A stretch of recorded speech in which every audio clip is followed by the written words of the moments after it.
A new wave of struggle against VPN services has begun in Russia. Now, in parallel with the blocking, the Russian authorities are conducting a black PR campaign against VPN. Propaganda is armed with several social videos. Their main message is that the use of this technology makes the user's personal data available. This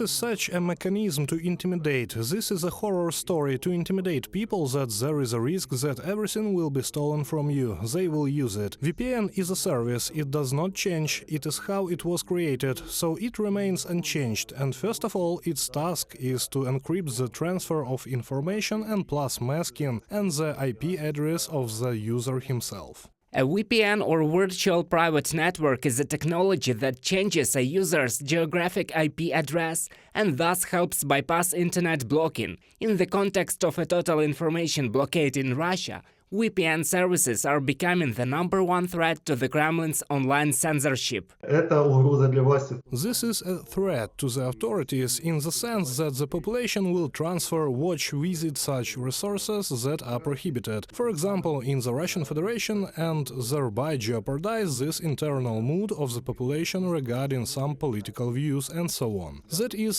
they are afraid that people will find out the truth, and after that some kind of mess will begin, and so on. The history of the struggle of the Russian authorities with VPN services began in 2017, when a law was passed obliging them to connect to the federal state information system. That is, it was necessary to agree to restrict access to sites undesirable for the Kremlin. Only the Russian Kaspersky Lab joined this initiative voluntarily. Roskomnadzor can actually block any VPN quite simply, since, as I said earlier, a server that is located somewhere far on the internet, Roskomnadzor knows its IP address. It can block this IP address.